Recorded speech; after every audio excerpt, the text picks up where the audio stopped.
when I saw it, I was like, it kind of, it had a very different storyline than usually what, it had a very new kind of storyline to it. And I think that really got me. And because the setting of the whole movie was set in kind of the early, I feel 80s or something, 60s, 60s. 60s, I'm sorry, yeah, 60s. And so it had that vibe of that old, there's this saying called, if you're watching a film, okay, and as a musician, okay, when, if people notice your score, like if they notice it, like as in the sense that the scene playing and your music is playing behind, if people notice it and they get distracted from it, and they notice the music, they get distracted from the film, and they notice your music, even if your music is really really good, but if they notice it, you've not done a good job Oh, as a composer. Yeah. So but why is that? Because they're I'll tell like, you why. yeah.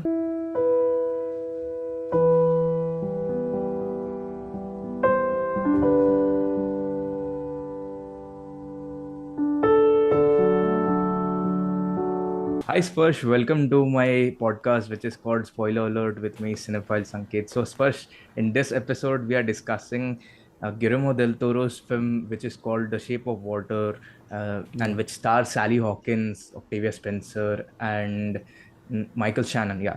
So first of all, Sparsh, when did you watch this film for the first time ever? And when you watched this film for the first time, how did you Uh, like it? And when okay. you like rewatch this film, how was it? Like, how was your experience like? Okay. So I think this film came out like in 2017, if I'm not wrong, and that time it came in theaters, but like I didn't get a chance to actually go and watch it in the theaters. So I think I saw it online for the first time.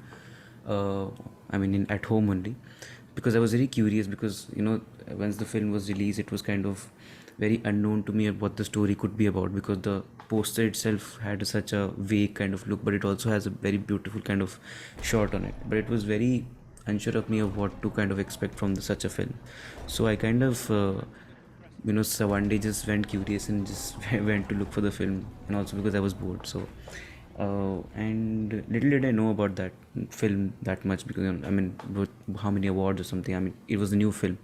And by the time it came online, I mean, it was a while after it got released. And in that, I think that span of that time when I watched it and when that came released, I think it already had got a lot of recognition and awards, and of course Oscar nominations. Yeah, it won So the best picture actually. yeah, I mean, it also got Oscars for the score. Yeah, So that's something, an additional thing which I also found out later.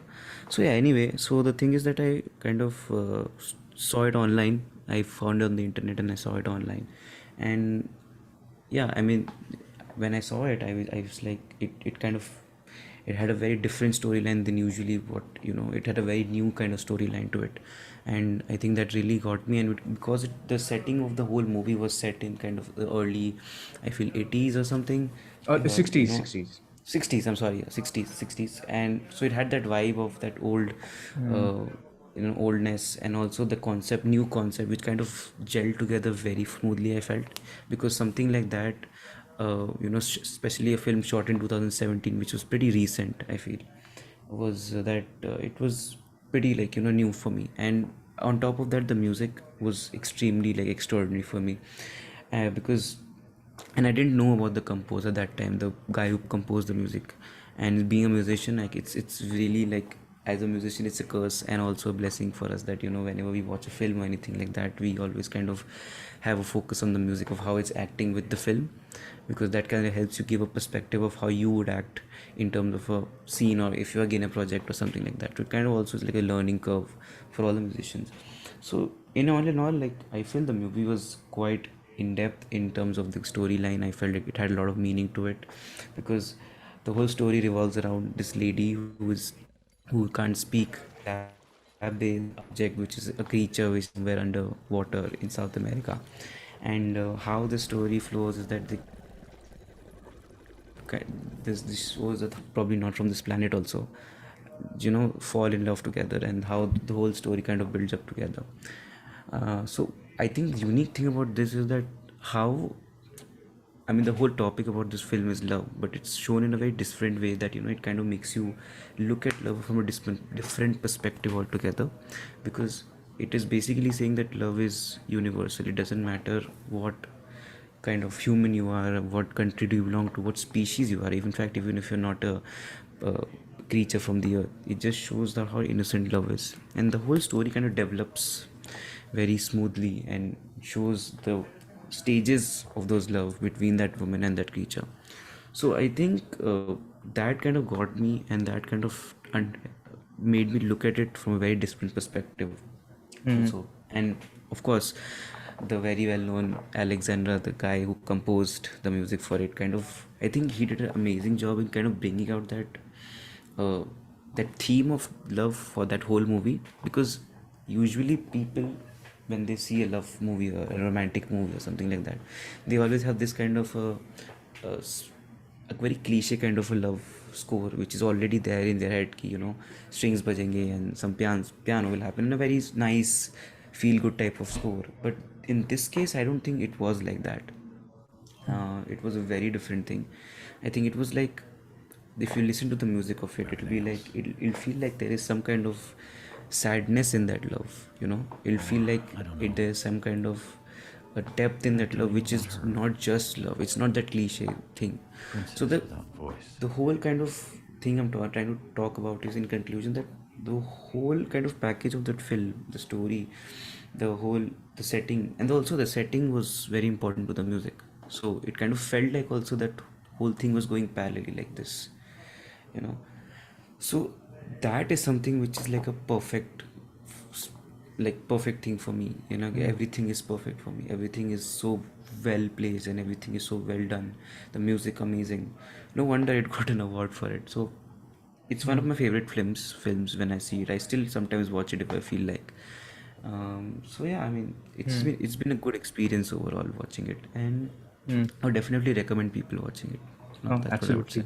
Absolutely. Like even I watched this film back in 2017. It was Hmm. nominated for the Oscars in 2018. And Hmm.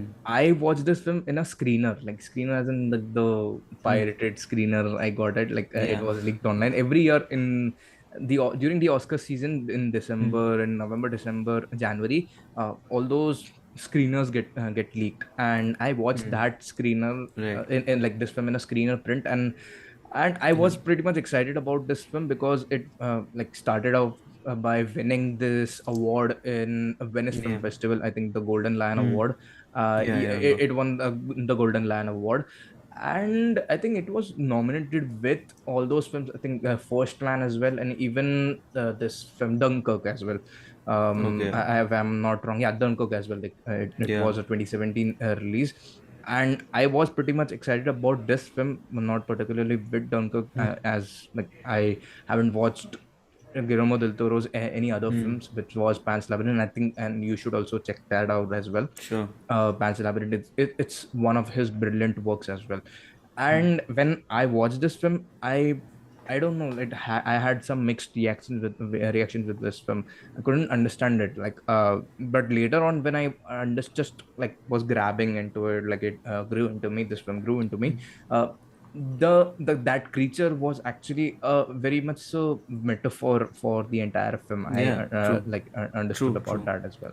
Yeah. So like I obviously didn't much understood the metaphor in general, but it was something about Hmm. the film, like in general. And Yeah. obviously you just said about the setting of the film as well. Like it Hmm. plays a very much important role in this film as well. Like it's a fantasy film, but it's also connected to the reality because it's set in the Cold War era, during the Yeah. Soviet Yeah. Union US Cold War era. Yeah. And like they have the like they like US were trying to get the upper hand with this creature, and like Hmm. and how this woman who is not able to speak, she's mute, so she is disabled, and like she is playing a bigger role in this Yeah. film, like For sure. Yeah. in this story. And she is like she, and even her friend Octavia Spencer's character, and like I think she was brilliant in Hmm. this film. How she played a bigger Yeah. role in this rivalry. I was then Yeah. blown away by, like, when I rewatched this For sure. Yeah. film as well. So Yeah. like you just obviously agreed that the creature was kind of very symbolic in it. Like, did you Yeah. find anything like you just wanted to add something to that as well? Like the thing is, I also feel the whole movie was a little more bold and graphic towards it. It's not like, I mean, some people would say it's not appropriate for kids because there are scenes like that, like some violent scenes and blood and nudity and all these things are there. But I felt like these things also kind of added up to the whole vibe of the film, because it kind of added a very original touch to it. And I also feel like it added a little bit of like the whole transparency of the film. Like, usually when we see films or we go to theaters, they are very clean film because they go through the whole process of, like removing all those things. But this film was very graphic, not too much I would say, but it had a little bit violence, the creature eating the cat and all these parts of the film, and the fingers getting cut off. For people who have not seen, I'm just mentioning it there. So these are, some may find this very sensitive to watch, but I just feel like these also kind of add up to the whole vibe of the film, because it's set in such a place where there is, like, these cruel men are handling this creature and all that. But in these kind of, that's the whole point, the symbolic essence of what you're trying to say is that in the midst of all these also, there is like one single place where there is love between two very unknown people and two very different kind of people, you know Mm. and that was the whole point of the film, right? Even though there's a whole different image of it, about about the whole war thing, about the whole uh, Cold War thing. testing, yeah, testing in your labs, and doctors and cruel men and all these things. There was also a different side to it. So these, like, different sides kind of represent a corner of, say, a cube or something in a film. And when they all come together in the end in the film, it makes it so beautiful to watch. So, I mean, when you're talking about the symbolic thing, I think that's where the whole creature and it comes in the picture. And people who've seen the film, I don't want to spoil it for anyone who's not seen it. In the end, it's kind of, it's the whole merging of that four corners of different sides of the film come together.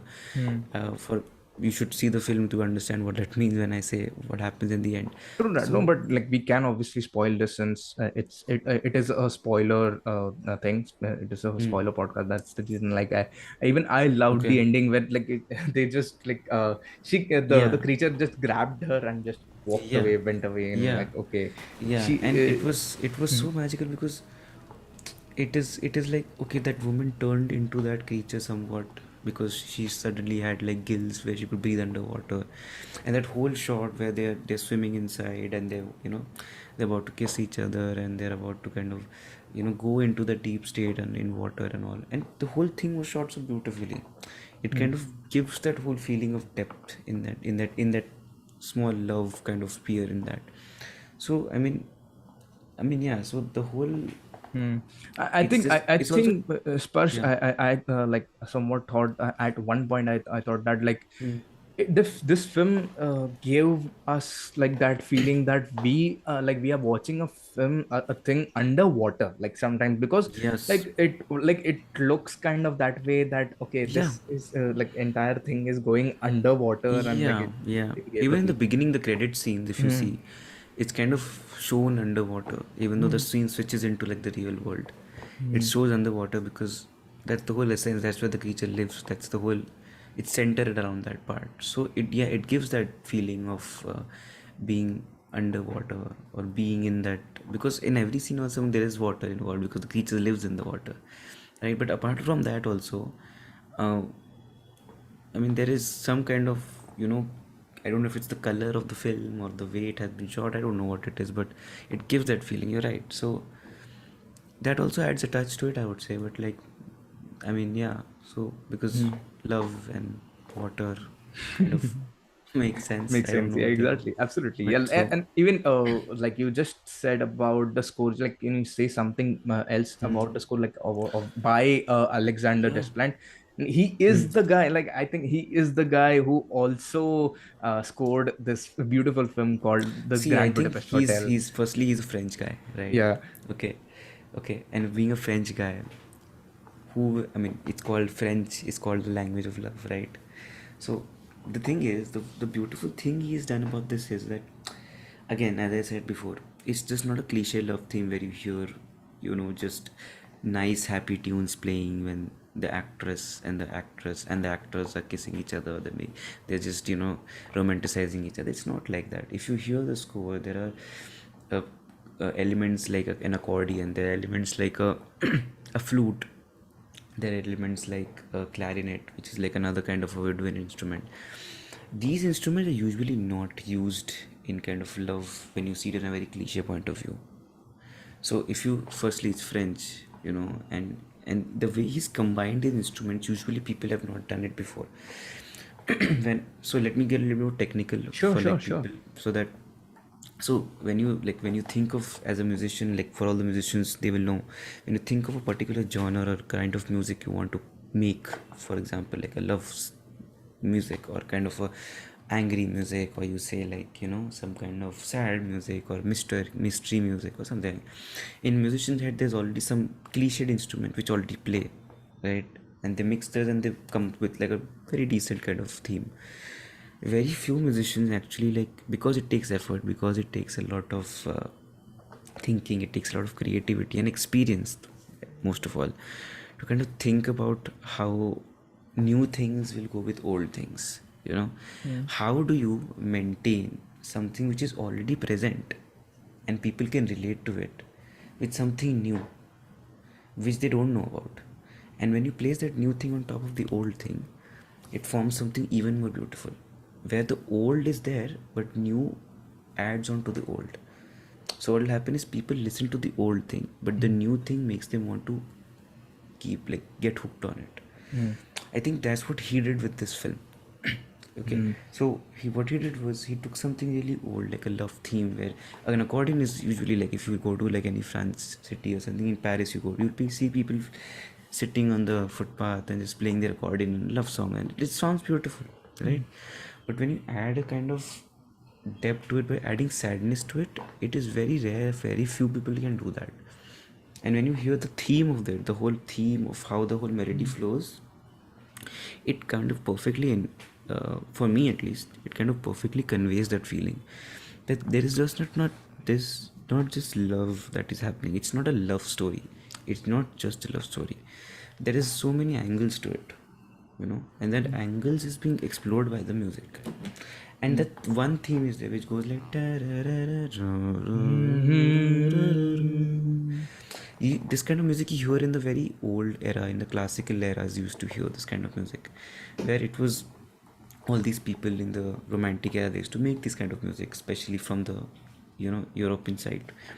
So getting that with something new and adding a touch of that sadness, that depth to it, really like embodies the whole thing, because you're not just doing something so cliched that people will like, okay, and then to focus the music. So there is this thing called there's this saying called, if you're watching a film, okay, and as a musician, okay, when, if people notice your score, like if they notice it, like as in the sense that there's a scene playing and your music is playing behind, if people notice it and they get distracted from it, and they notice the music, they get distracted from the film, and they notice your music, even if your music is like really really good, but if they notice it, you've not done a good job Oh, as a composer. Yeah. So but why is that? Because I'll that, tell like, you why. yeah, So this I'm talking about especially in terms of a composer mind, okay. where you score for films or you compose for a visual media, right? So the thing is that why do people come and watch movies? Because they watch movies because they love movies, they watch it for the story. They don't come there to watch the music. Your music is supposed to enhance the visual effect of watching the film, correct? So when you're watching a film, if the music is doing a successful job of making that visual which you're seeing on screen make you feel that person or feel that whole scene without him noticing the music, then you've done an amazing job. Because then you're not a musician, then you're a composer who's doing the job which he's told to do, which is enhance the visuals, right? But if you notice the music, you're like, oh, music is really sad and it's so beautiful, but you forgot what the story is like, what is happening in the scene. You don't know, because you're not starting the music, because you're distracting from the visual. Then you're not done a good job as a composer.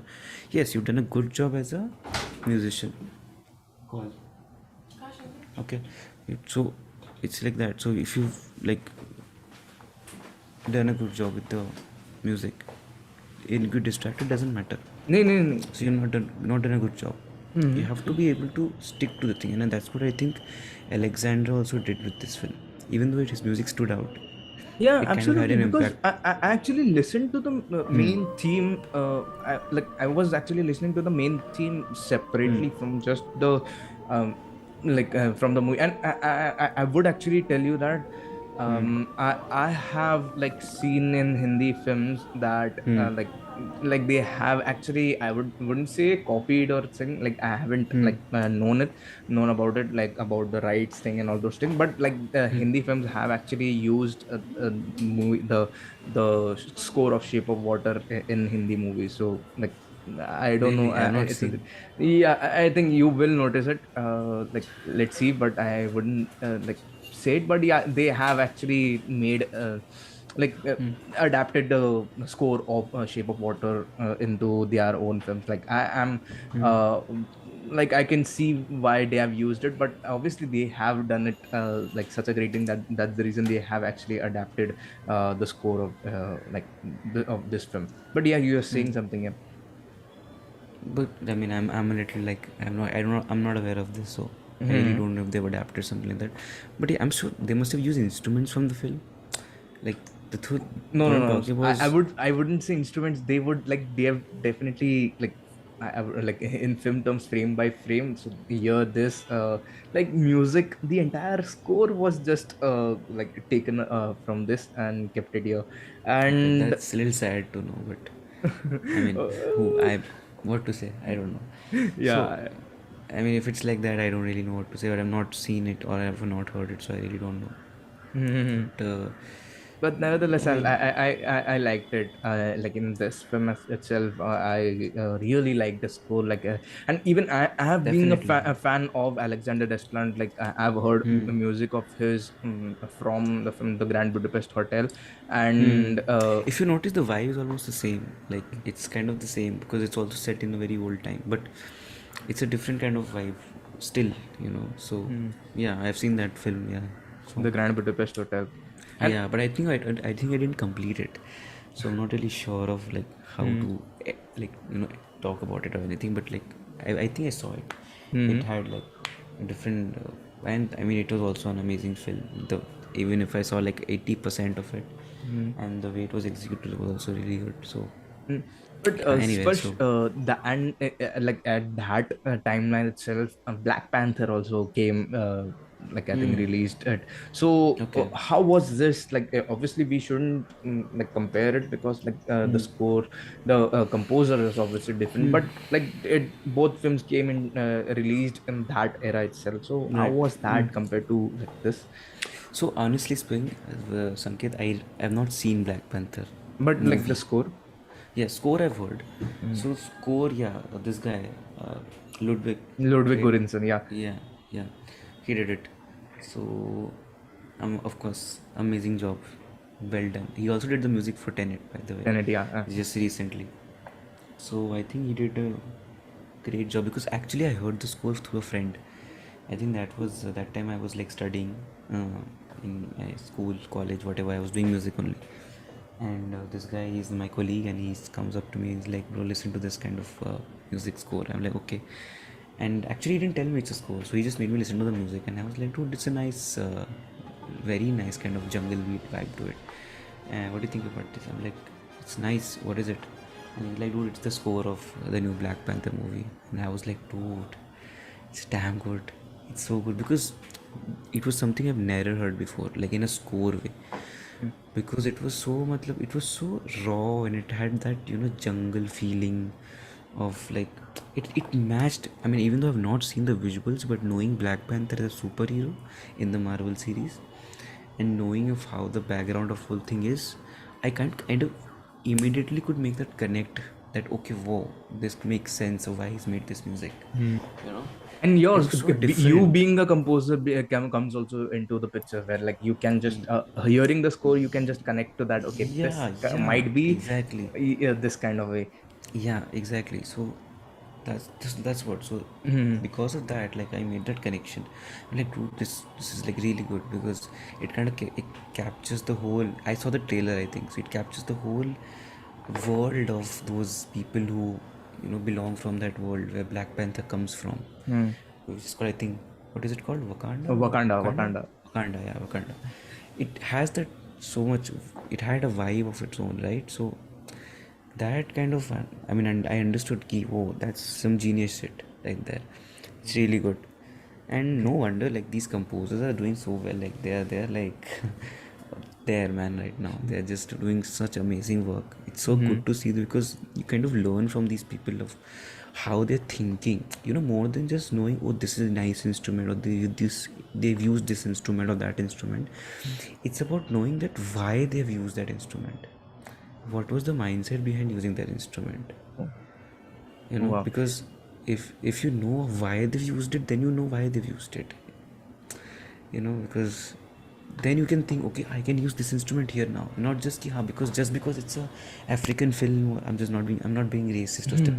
stereotypical here. Just because it's set in a Wakanda hai, ya fir job, whatever, if it's set in Africa, it Hmm. has a jungle kind of vibe, doesn't mean you have to use a jungle beat to it. The whole mindset is to understand why composers are thinking like that. Hmm. Like, for example, even if you take an example of Hans Zimmer, who's, oh fucking, he's like legend, sorry to use that word, but he's a legend. Why would he use something like a Gladiator? I was going through one of his interviews. Have you seen the film Gladiator? Gladiator, I've seen that, and Yeah. I absolutely loved the opening thing as like So I was watching his interview, and like this really got me as like a point of understanding how mind works of a composer when they're thinking about a film. Is that he said, if you listen to the score of the Gladiator, his main theme which is there, if you notice, there is the whole score is made up of one woman's voice who sings on top of the score. Hmm. Like that kind of thing. Okay, why do you, like, if you the film is based all around men, it's about these Spartans who keep fighting with each other and this whole thing. The And I score's was name is, by the way, "We Are Free." Finally, I think we are free. Yeah, now yeah, we I are know. free. Now you're free, yeah. Yeah, you're good. And if I was going through his interview and he was talking about his mindset of how he composed for Gladiator. So he was like, I was watching the film and he immediately connected, okay, this is that kind of an era. But I noticed one thing, that there is no, like, not a single woman, but there no, it's all about men. It's full by people, like it's filled with men Hmm. attacking, wearing those suits and all that. And there was an element of a lady element missing in it, Hmm. and that he fulfilled with his score. And even though it's not like there were no actresses in the film, I'm not saying that, but Hmm. the score kind of gives a very human touch aside, or the emotional touch aside from all the Spartans fighting each other. So now what happened is, if you see, it's not that score which is complementing the movie, it is giving a separate story to the movie. Hmm. So what happens is, now you have two stories. Usually composers, what they do, they complement the stories. The way I looked at it was, now he has two stories. One is an emotional story which is going through music. Of Hmm. basically, emotional story means maybe the inside of what these men are feeling, maybe what these men up do apart from the fighting, maybe their thought process. But on the screen we are seeing them fighting, these Hmm. kind of thing. So the music gave a separate story altogether. That's what I thought of it like, and I was taken aback by his statement ki, whoa, that's a really great way to. If I was in his place, I would probably not think that. I would like, हाँ लड़ रहे हैं इधर सब लोग, so I would just be like, okay, hardcore horns and full string orchestra should be there. They're fighting like crazy all the time. Why will have that element? Because I'm not experienced as this guy. Hmm. I'm not a Grammy winner like this guy. So this kind of, yeah, so these things kind of help you become a better composer overall. Because as he always says, I took his masterclass once. I Hmm. mean, Hans Zimmer has his masterclass. Masterclass, He yeah. always mentioned the word story. Always focus on the story. Don't focus on what your music should sound like. Don't focus on what instruments you're gonna use. If you have a story, you're gonna nail it, no matter what you do. You have to have a story in every music you do. And I think he's the genius of it when it comes to storytelling, Hans Zimmer. Hmm. And that is why he's one of my biggest idols, you know. So yeah, I mean, and all these films we're talking about right now, you know, if you take like, say, from Shape of Water to Gladiator to, say, what do you say, Black Panther, even though it's a Marvel superhero film, they all have a story. And I think all these scores, all this music kind of perfectly convey the story Hmm. in a non-distractive way, you know. Absolutely, absolutely. And And even that's what I feel. I, Yeah. I actually feel like I would not disagree with you, absolutely not. But I also like I want to mention John Williams's name as well into the list as well. The legend, the one and only. Yeah, Yeah. absolutely. Like he is Yeah, yeah. actually like his music kind of like did more He impact for started me. the process. He started the process of having a story, man. Like, he is the one who is the pioneer of. He's the, like, he's a legend, dude. Because of him, the whole concept of having a theme, I think, came up for like things. Now people can relate to things when they hear, like, if you know, you hear Harry Potter ka theme, Mm. you instantly know it's Harry Potter. You hear Star Wars ka theme, you know it's him.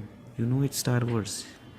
You just know with just using. If you ask someone to sing Harry Potter ka theme, they will do it without Yeah, even watching, hearing the music. even Why? Jurassic Park as well. Even Jurassic Park. You tell any person, any non-filmmaker, non-musician, do you know Harry Potter? They'll be like, yeah.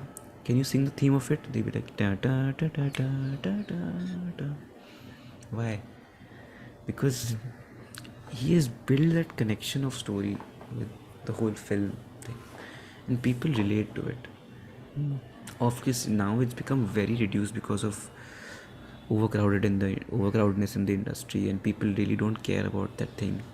But and that is why I think John Williams is still known, because he's maintained that, where people are not able to do those things. Mm. And similarly, other composers like Hans Zimmer and all these, Alexander Desplat, all these people have maintained their positions Mm. because they have that strong. They can make that connection with people of how the film should be, of how the film should flow with the music.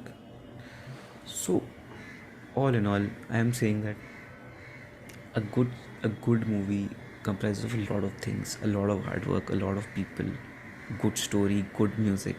Everything has to be good for it to be a good movie. So, like, I would say that Absolutely. these movies are worth watching, and these musics should be definitely, like, these music pieces should definitely be heard. And Absolutely. yeah, since you were talking about Shape of Water, this is one of those films which I feel like has a very separate kind of vibe, and people should watch it, and they'll give a good perspective to people.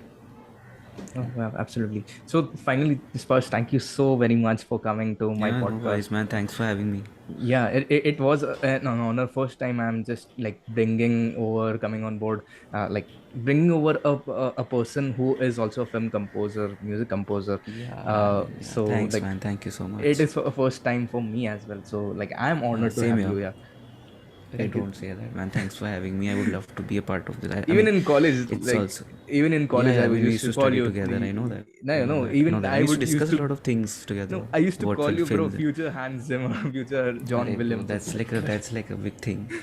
But I remember I used to talk about a lot of films and their compositions and all. And I used to like talking about them because I felt that you were the guy who could understand these things, because a lot of people don't. So it was nice Absolutely. talking about. It was nice having someone who can, understand that level of understanding of film music, how film music works, because as in India especially, it is very unnoticed and not respectable as much as it is in, say, In in the the Western West. countries. So when people talk about this stuff in India, it really kind of, you know, kind of makes you want to talk about it more, and people should know about it more, because I like to do it, and it's something I want to pursue also as a career. So when people talk about it, I like to, like, kind of, it gets my jam on, so I like to talk about it. So it's nice to know someone who's there, and it's also nice to kind of do it on a public platform where other people can know, and no better person than you, man. So Thank you so thank much, you for bro. having me, Like bro. I'm honored. Loved Like it. just like to Arey say bhai, here for it's the fine, hear bro. these good words. So yeah, thank you so much, and I'll Yeah, hopefully bro, see all you the time. in No worries, another bro. All episode as well. absolutely, bro. Sure. Thank Thank you you so so much, much. man. Goodbye. Goodbye. See you.